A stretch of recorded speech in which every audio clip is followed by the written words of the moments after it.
Yesus Kristos in qofa karaa jireenya. Yesus guyyaa sadii du'e. Du'ee guyyaa sadii gara lafaa jala bulee. Hin ajjeefame moo du'e Yesus? Hin ajjeefame in ka'e isaan booda immoo ajjeefame. Yesus ajjeefamee jedha malee du'e hin jedhina kan ajjeefamee jedha. Maal taare inni waan hundumaa gochuu danda'a ulfina waaqummaa osoo qabuu nuyi fakkeenya warra ajjeesanatti faraduu wallaalee mini. Warra ajjeesan maaliif ajjeesanii? Warra ajjeesan maaliif ajjeesanii?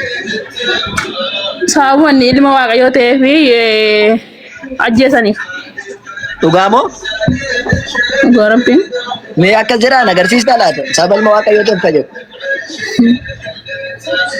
Inni laanuu fakkeenya ta'uudhaaf jaallanuuf qabu nutti mul'isuudhaaf gaddeebi'ee harka namaatiin du'e. Rabbi gad naman deebisiniti akkan jedhu mee ishee Yesus Kristos sababa inni ilma waaqayyoo ta'eef du'e malee isiniif jedhee hin duune miti. Nu'iif jedhee sababa cubbuu keenyaatiif jedhee of gaddeebisee du'e. Du'ee booddee immoo ammas ajjeesanaan hin jenneeti. Dhaggeeffatu du'ee ka'e immoo achitti nafne hin ka'e. Sitti nufa mirga cufadhu dabaree eeggatu dhiifama olee. Ay mucaa antini gochaa jirta yuuti mee ana faanaa seene. Nanaa saapa yoo isheen dhabdeen sitti nufa abshee. Turuu hin danda'u yeroo gabaabaa qaba yuuti dhiifama. Gaafa tokko qofa. Dabarsitaa fi iftu. Nan dabarsaa fi kiristaanamti. Ani kiristaana. Nan dabarsaa fi. Galatoom ayyee dhaggeeffadhu mee taa'eetis. Ayyee mirga. Ustaazi nagaan siniif haa ta'u akkam? Nagaa keeti fayyaadhaa? Gaaffii sirraan qaba gaaffii gabaabduu tokko. Malee kan amma gaafataa jiru deebisuu hin dhufe. Nagaa batta rakkoon hin jiru garuu. Isin barsiisaa waan taataniifi. Deebii deebisaa malee maal? Maaliif mucaa bitte wanneen jaartattee ishee qabu jedhee? Dakki gaaffii murteessaadha. Sila mucaa awwaleetiin ati ani kiristaana keessan ture jette. Mirgaa qoy. Kiristaana turte ati? Mirgaa mee qoy mee dhaggeeffadhu. Akkasiin jedhee? Gaaffii kana ture. Akkan jedhee waan isheedhaan dubbataa jira mucaa raatessaa jirtaa naan jetteetu ishee harka waan irraa raatessaa jiru ifa namaa gochuudhaaf dhufte miti ati. Maali kanaaf hin dhufne ani gaaffii mataa koo gaafachuuf hin dhufne naa deebistaa gaaffiin si gaafadhu. Naa gaaffii mataa kee ta'e maaliif ishee irraa fuutareetu isheedhaan dubbataa jiru moqqennee haasaatu jirru. Lakki yeroon qabu naa dabarsiin jedhee deebii yoo deebistate naa deebisi kana achi rakkoon qabu bu'an. Waa'ee macaafa qulqulluu fi quraana gaafadhu parsanaalii dhiisi sila dubbannee dabarsineerraa xumurreerra. Parsanaalii si gaafadha malee nama na bira jiru. Parsanaalii koo nan gaafateen. Barsiisaadha ustaaza. Nan gaafateen parsanaalii koo barsiisaa quraanaa fi macaafa qulqulluu si barsiisa. Kiristaanan ture Yesuusiin dhandhameetanii qammasiin nattadha ennaan hin gara islaamummaa dhufeetti. Macaafa qulqulluu fi quraanaa na gaafadhu. Ati yeroo ortodoksii turte kitaaba qulqulluun dubbistaa gara Yesuusitti hin sagadda ture Yesuusii waaqessitaa yeroo sana. Ture. Mee dhuguma dubbadhati. Ture. Ture. Sagaleen isaati warreebaa jiru milishaa bira jirtamoo? Lakki miti ijoolleetu kubbaa taphachaa jira ishee. Mee islaamummaan karaa jireenyaati karaa dhugaadhaa kan jedhu tokko zaragaanaa fidi lammaffaa islaamummaa kana raajicha Muhammad yookaan ergamaa Muhammad dura namni waaqeffachaa ture yookaan musliima namni ture natti himuu dandeessaa tarii gara kitaaba qulqulluutti hin deemin. Nabi Muhammad maal gochaa ture? Muhammad dura namni musliima ture natti himu. Eenyu faadha isaa? Annaa waaqessaa ture. Ayyee rakkoon tokko jiru. Duraan dursatti waan ati gaafatte keessaati mee amantii islaamummaa karaa sirrii ta'uusaa isa malee kan hin jirre ragaanaa kennee jettee karaa sirriitti amantii islaamaa rabbiin quraana keessatti boqonnaa 3 lakkoofsa akkasumatti ifa ustaas gaaffii koo sirriitti na dhagahi.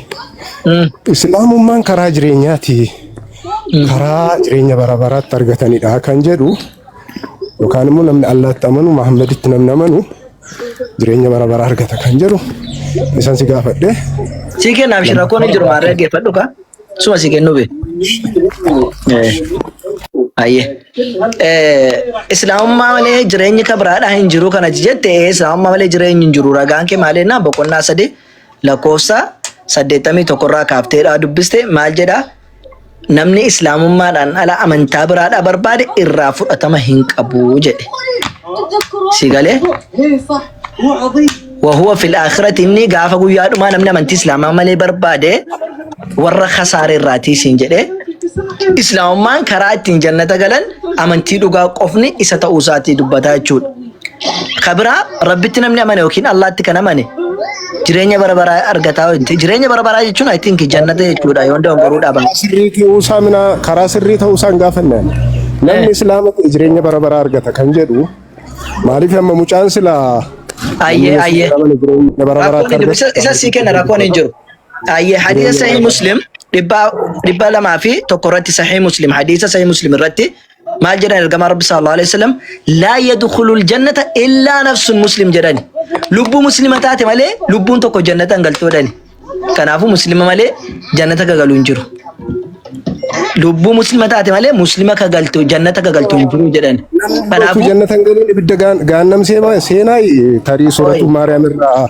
isatti nuta koy tara eegisan qaqqabda koy suuta gaafadhu ka waan gaafatte dura si baadeebiyo gaafa kana si deebisne kana sana gaafatta so lubbu muslima jirtu taate malee jannatan galtochu lubbuun kristaana taate fi ortodoksii taate fi peente taate akkama waaqeffataa taate fi wa kabira jahannama galtii jechuudha hayye kabira allaatti kana mane jannatan galaayyuu naan jette oy kristaana peente ECT oy na gaafatte michu fadhu kan si dhaggeeffatte michu al tokko jiru ka al tokko naabsi yeroon xumure jedhe na gaafatta gaaffige yeroo na gaafattu si dhaggeeffatte mi kan jirtu mati jireenya bara kan jedhu kan ni gaafadde jireenyi bara maali dua booddee jireenya bara ka jireenyi bara maali jireenyi bara maali boqonnaa argachuu fakkeenyaaf lafa kanarratti naftu miti eessatti boqonnaa argatta eessatti argatta boqonnaa lubbuun gara waaqaa deemti ka gara waaqaa deemti jireenya bara eessa gara waaqaa Yesuus Kiristoos ani nan deemaa ta'e bakka isin qopheessa bakki inni jedheessa no please meedaa biraatti hin taphatina ustaaz meedaa biraatti taphachuu miti ati jireenyi bara maal akka ta'e akkanatti himtu Yesuus Kiristoos anis nan deemaa waa'ee Yesuus haasofaa waa'ee Yesuus Yesuus jireenya bara yuun beektu ati jireenyi bara maal akka ta'e beektu war Muhammadii fi Quraaniif Allah irra dhaabadhuuti deebisime please ela mirga kan jettu dhaggeeffadha laal situ waa'ee jannataadha lakki kana sin gaafanne jette ishi saka mirena ibsi jireenyi bara jechuun Yesuus maaliif kaastati Yesuusitti amani Yesuusitti amani jireenya bara maali jireenya bara Yesuus kan kee maaltu godhe Yohaannis boqonnaa 3 dubbisi amma gaaffiin kan musliima irratti isa naa himta yeroon si gaafadha akkan siin jedhe Yesuus kan jireenya bara jechuun akka keessanitti jannata moo azaabadha maaliif na gaafattaati deebii kon deebistu dura bitu dide ka jannata siin hin jenne naan jette jannata siin hin jenne naan jette jannata miti taanaan jireenyi bara sin biratti azaabaare iyyuu siin jedhan maali jannanni bara sin biratti sana naabsi jireenya bara maal akka ta'e naabsi siima san booddee jireenya bara hin beektu ati qoya akka barsiisaa tokkotti ati ustaaza akkam beekutti maan didde waan ta'eef waan ani hin beekne jira natti fakkaata ana kan hin beeku kan biraa kanatti immoo na didde kan biraadha kanaafu jireenyi bara akka keetti konseptii ati beektutti maal jechuudha jireenyi bara rakkoon hin jiru ragaas baastee natti hin argisiisne mee Muhammed dura waan ani baasa jennaan kunoo baasee garsiisa waan barbaadde waan barbaadde hunda baasee garsiisa garuu no mirga ila ana akka sila waa dubbadheen ture la sila waa dubbadheen ture wannas dhufnuufi walirraa barachuu walirraa hubachuu malee walitti wacuu miti gaafa namni ragaa namaaf deedu lakkan akkasin jenne isa jette immoo akkaatii naa ibsitu barbaada akka naa galuuf jireenyi bara jannata dhee yaada jannata miti taanaan maal akka ta'e naa ibsiti san booddee sii kenna yoo abidda ta'e eenyu akka abidda galus garsiisaa jechuudha natti hime jireenyi bara jechuun jannata namoo kabiraadha mee akka keetti خلونا نسوي شيء يخفوا شو رايكم كثير البحر مرقا جرتا الجو ما يكون حار مرقا ايه نقام اما نقام قافتين انا استاذ نقام ايش انا سيقافت ديمو جدون سنين تو يركز نقام جت وانا قافتو نرجفتوتي No, maalifa gidduu seene beektaa? Ifama maalifa gidduu seene beektaa? Waa'ee Yesuus odeessitaa, waa'ee Kiristiyaanaa odeessitaati. Inaa somneen ani quraanarraa ragaa kennee adeessi kennennaan lakkisa kanan barbaanne naan jettan. Jireenya bara kan jedhu natti hin argisiisne. Jireenya bara jechuun akka Kiristiyaanaatti akka Islaamaatti akkatti natti himtuuf. Jireenya bara jechuun du'a bara ibidda gaannamirraa bilisa ta'ee namni Yesuusitti amane sanatuun argin qaxxitaa direct gara waaqaa deema barabaraan Yesuus wajjin jiraata jechaadha. Kanadha jireenyi barabaraa ibidda gaannamirraa ooluu bittaa seexanaa jalaa ba'u eessa jiraata cubburraa bilisa ba'u ibidda jalaa ba'e eessa jiraata kana definition isaa kuni jira eessa jiraata jechuun abidda jalaa ba'e bakka jiraatu qabu kun abidda keessaa ba'e jenne gara abiddaan seenu malee namni amane namni waaqatti amane gara abiddaan yuun seenu gara abiddaan seenu eessa dhaqare achuma keessa boolla keessatti isan ila ammati dhiibdee kitaaba qulqulluu irratti akkana naasoo gochaa jirta jechuun naakee dura korra gamaa jira dura naa deebisiin deebisaan deebii gaansii deebisa dhugaa dura naa deebisiin aye jannata miti jannata jedhee haasa'uu danda'u akkamitti kenna dura naa deebisi ishi quraana kan si deebisu jireenyi bara jannata ittiin fudhatta so gaaffii ko deebisuu hin dandeenye jechaadha ustaaz ishi galatoo jireenyi bara jannata ittiin fudhatta anyways ijoollee ko mayyuun beenne gashitaniiti gaaffii cimaa deebisuu hin dandeessani maadha kun amma gaaffii cimaadha gaaffii mucaan ko si deebisu gaaffii cimaa jedhamu namni musliima ta'e yookaan immoo namni Allaatti amanu jireenya bara argata kan jedhu jira quraanarraa musliim jechaati bar ishi ayyee rabbitti kan amanu jannata kana qajeelchu garsiisu ishi jannata dhamiti jireenyi bara akkasiirratti mari'am yalla ro jannata qofa jireenyi bara isiniif jannata qofa maal rekan bira jannata keessa wantu hunduu jira maal rekan bira jannata jechuun maal isaa'u Thank you bakka naa deebi'eera jannata qofoote naa deebi'eera gaaffii ko lammaffaa naa deebisi jannata maal rekan bira maal re ay rakkoon qabu bakka deebistaniittu sirriitti naa deebistaniittu shi gaaffii ko lammataa naa deebisaame maali kan lammataa muslima kan turan nabiyyoota turete nabiyyoonni muslima turan Muhammad fakkateme saba saa ta'u nama dhuunfaa saa ta'u Muhammad dura ifama nabiyyu Muhammad dura namni Allah waaqessaa ture meera gaanaa kenna aye inni jalqabaadha Abrahaamidha Abrahaam quraana keessatti Allah akka waaqessaa ture naaf hidime ragaa siif dara rakkoon tokko hin jiru maal jedha maalirraa naaf hiddume qoyqa quraana irraati kama irraa barbaaddere quraan ko 7 century barraa'e ture moo quraan naan galle inde akkamitti quraan ragaata ustaaz inde kasirrii miti mali inna maal raasii kennare baayibilii fi dhaggeeffadhu macaafa qulqulluu fi quraana ala kan ta'edha kanatti fiddu baaybiliin ikkoo dhaloota Yesuus Kiristoosiin duratti jaarraa shanaffaa keessatti barreeffame kakuu moofa kakuun haaraa immoo Yesuus Kiristoosiin booddee jaarraa tokkoffaa keessa barreeffame qoy ishi atama Yohannisi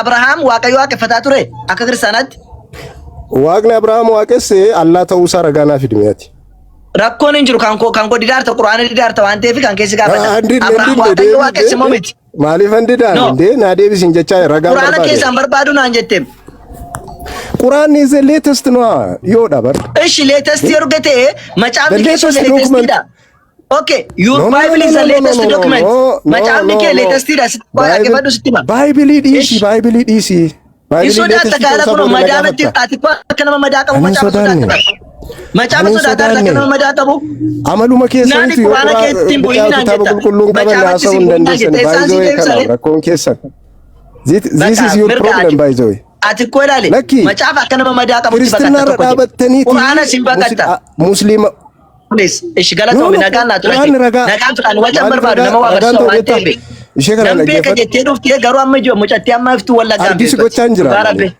amma isheen macaafarraa dubbattee ragaa naa kennite ragaa naa kennu baqattee madaa koo na jalaatti hin bu'in jechaa jirtaati madaa koo madaa maali ay paalmu ko madaa maali madaa koo jechaan jirtu amma madaa kootti hin bu'in na kuma jechaan jirtu macaafa qulqulluutti bu'uudha ka madaan inde iftuu intala macaafa qulqulluu nutti maa jirtu tiksii fi boqonnaa nutti maa jirtu harkaan fuudha malee gowwomsaa jirta naan jette ofii kee tiksii tokko garuu haasoo sodaatteem inde ragaanaa kenne quraanaan si kenne nan barbaaduu jedhe ishi macaafa keessaa naan itti na jalaan bu'ine inna maalirraan si kennare gaazexaarraa si kennu banagaraachin laayee waa'ee nama lakki quraanni kee dheengadda barreeffame jedhu Abrahaamillee waaqayyo waaqessuu fi ergamaa waaqayyo ta'uusaa ragaan qaban akkas taanaan jarri kiristaanota maaliif jennaani macaafni Abrahaam hin jiru kaaka kumoofaa keessaa faaraa keessatti waan tokko hidii jechuudha tokko hin jiru Abrahaam jechuun bar Iyesuus Museedhaan duratti waggoota meeqa jaarraa meeqa kan inni jiru bar taada Museen waaqayyo Abrahaam waaqayyo isaa ture jedhee isaaf illee kan natti mu seenaa Abrahaamin isaaf illee natti mare macaafa Abrahaamtu jira moo kanaafuu macaafa ofii keetti amanturraati wangeelarraati yoo kan ragaa fidatu taate kan quraanarraa fudhatta mirga injeeqeen yoo ati akkasii wallaalaa gana gadi buutaatti isaan gadi hin bu'an macaafa keef quraanarratti haasofna kana soo deebisanii galchina maaliif jennaani dubbatuun macaafarraa dubbachuun barbaadu quraanarraa haasa'uun barbaadu kun yeroo magubuu dhufe waan taate jechuudha wallahi dubaroota wajjinii wallaalaa dhumay dubarri kiristaanaa wallahi dhiira kiristaanaan caalti kun waggaa meeqa asirra taa'ee mormuu jiraame takka dhiirri isaanii dhufe akka dubartiin mormituutti akka dubartiin macaafa fiddee ragaa dubbattutti guyyaa tokko fidanii beekan isaanillee warruma jarri dubara joon jessita jedhani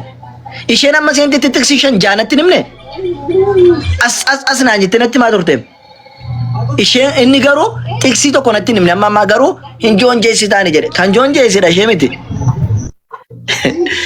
Sigale kanaafuuti namni na gaafatan quraana kiyyarraa na gaafadha lakki quraanarraa hin barbaannu jettee macaafa keessa irraa na gaafadha macaafarraas quraanarraa isinii kennuu danda'an chigira labbeenyi mane tole kanaafuuti lakki quraanarraa hin barbaannu macaafarraa hin barbaannu jennaan immoo jira taa'ee taa'ee gochuudhaan nuti gaa macaafa hinduunizimii irraa hin qabnu budaanizimiidhaan ittiin fayyadamnu akkas isinii galee yaadi jirtaa?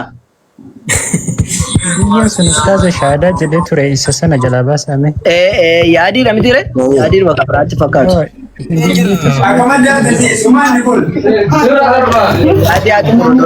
Yaadii nageessa? Jira ustaaz.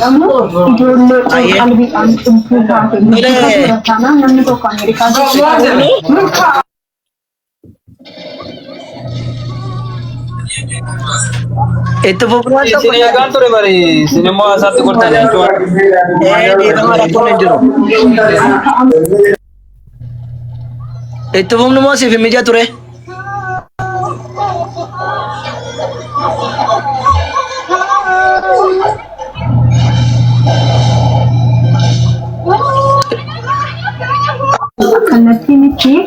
Mijataa bakka itti jiru.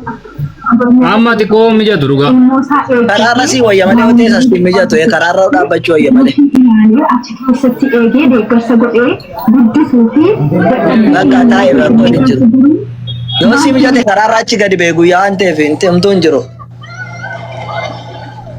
Ayyee. Masini tani.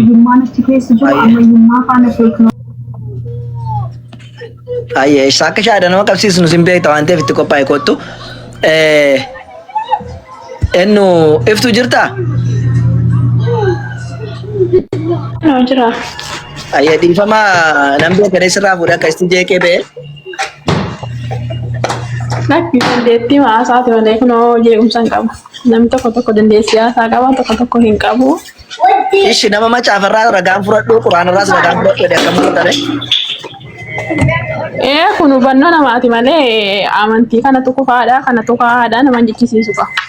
Ayyee mee ammaani amantiin islaamaa amantii akka sirrii ta'e amma itti been ture kiristaanumaan amantii dhugaadha kan jedhu hin jira ragaan amma beektuttati.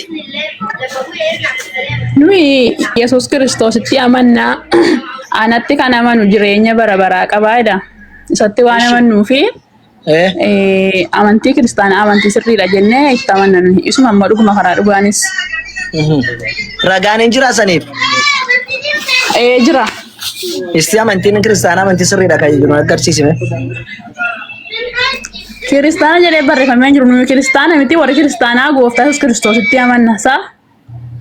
Malee amantiin kiristaanadha kan jedhu hin jiru mee? Kiristaana kan jedhu maqaatti moggee malee nuyi Yesuus Kiristoositti amanna nuyi gooftaatti amanna gooftaan maal jedhee anatti kan amanu hundinuu jireenya bara baraa qabaa. Maal jennetti amanna Yesuusitti? Maal jennetti amanna? Fakkeenyaaf inni Yohaannis Wangeelaa 14:4 irratti anattis Waaqayyottis amanaayyuu jedhe. anatti samana waaqayyotti samana jechuun maali? Lamaan isaanii iyyuu waaqa jenneet fudhannama waaqa lamatu jira moo akkam naan galle? Waaqi lama jiru fakkeenyaaf dhiifamaa ajjinatti illee nama guddaatti fakkaata garuu fakkeenyaaf ammatti nama tokko foonisi keessa jira dhiigisi keessa jira garuu nama tokko immoo foon dhiiga hafuura sadii miti. Sadii lafeenoo garuu tokkichuma immoo garuu tokkichuma jedhamu kakkas. Akkamitti lafee dugdaa malee dhaabbachuu dandeessaati? Onnee malees nama hidhamuu danda'a? Onneen hin jiru taanaan bar rakkoodha. An nama kan hin jedhame waan hedduurraati. Onneen qabu taanaan nama ta'uu hin danda'u. Lafee dugdaan akka hin jiru taanaan nama ta'uu hin danda'u. Dhiigni hin jiru taanaan ta'uu hin danda'u. Si galee? Kanaafuu sammuun illee hin jiru taanaan nama guutuu ta'uu hin danda'u. Sammuun qabu taanaan illee nama guutuu ta'uu hin danda'u.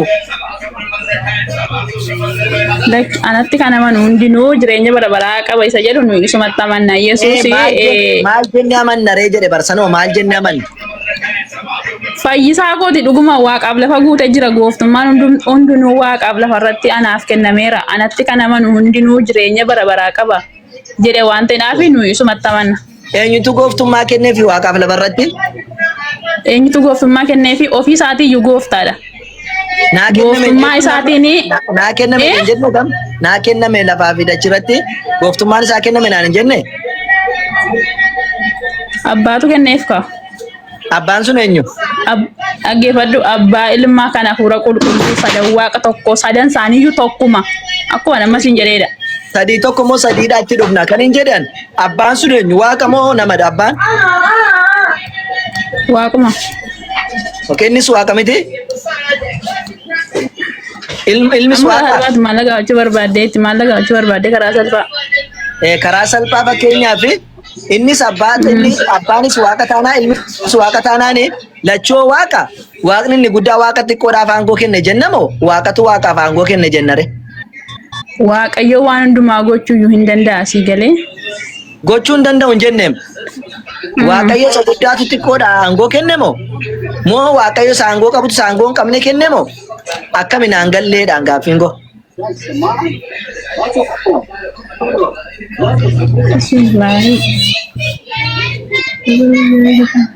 Rakkoodha sii galee amma rakkoo miti dhugaa. Ishinatti mika waaqayyoof aangoo kenne jettaati waaqayyo akkamitti waaqayyo aangoo qabu jalqaba? Akkamitti aangoo kenne? Sadan isaaniiyyuu tokkuma sadan isaaniiyyuu tokkuma. Maaliif kenneef ree? Egaa tokko taa'ee. Dhaggeeffadhu akka nuyi dura cubbamata turre akka jaalala biyya lafaatiif qabu ibsuudhaaf ilma isaa dabarsee nuuf kenne. Karaa biyya lafaatti ilma isaa dabarsee nuuf kenne inni immoo karaa Maariyaam durbaa hin dhalate akka namaatti jiraatee deebi'ee in ajjeefame warra ajjeesan sana utuu yeroo sana dhumaa dheeni hin danda'a utuu yeroo sana waan barbaade godhe hin danda'a garuu gad of deebisee nuyiif jedhee dhugaa rabbi hin danda'a hin danda'a. Sandura garuu mata du'een gosa miti kaa. Ishi qoy. Sitta waan jira kan immoo. Gaaffii si gaafadhe kana miti gaaffiin koo erga aangoo qabaatee erga waaqote maaliif aangoon kennameefiidhaan? Maaliif aangoon kennameefi? Siloo aangoo qaba. Siluma aangoo qaba inni numatti himuudhaaf jedhe nuyi warra gadadamootatti himuudhaaf jedhe malee. Silma yuuni aangoo qaba inni duriyyuu jira har'ayyuu jira boriyyuu hin jiraata darbee. Nutti muuf jedhee akkas jedhe ka jedhu ragaan jira? Nutti muuf jedhee akkas jedhe malee inni dura aangoo qaba ka jedhu mee ragaan agarsiisi. Ragaan agarsiisi kan jedhu ofii ragaan agarsiisi kan jedhu nuumaaf dhufe biyyuma lafaarra dhufuun saayyuu sababa keenyaaf dhufe sababa keenyaaf dhufe raawwatee nu hubachiisuudhaaf. Nuumaaf jedhee nu barsiisuuf jedhee akkas jedhe malee inni waaqadha ka jedhu nu agarsiisuu dandeessaa? Waaqummaan hundinuu lafarrattis waaqarrattis anaaf kennameera kan jedhu hunda saayyuu xiqsiidhaan qabadhee yeroo naa laattaa siin fida hunda saayyuu. Ani barsa injira anu kun kenna rakkoon injiru san sin falmineem. Ani maaliif erga waaqayyo ta'ee aangoo fudhata aboo maaliif fudhataadhaan gaaffiin koo waaqni sulmaayyuu aboo qaba maaliif aboon kennamaafii sin jedhu. Fakkeenyaaf Yesuus Kiristoos jireenyi isaaf kennameera jireenya hin qabu ture jireenya kan kenneef abbaadha. Erga waaqayyo ta'ee jireenyi maaliif kennamaaf fakkeenyaaf Yesuus Kiristoos Yohaannis boqonnaa 5:26 irratti abbaan ofii isaati burqaa jireenya akka ta'e ilmaafis isaaf kennee jedha. Si galee ilmaafis isaa kennee jedha. Kanaafuuti erga jireenya qabaatee jireenya maaliif irraa fudhata erga Waaqayyo ta'e? Numaaf jedheeti malee inni duriyyuu jira har'as jira boris darbee hin jiraata inni. Numaaf jedhee jireenya fudhata. Numatti himuudhaafi la.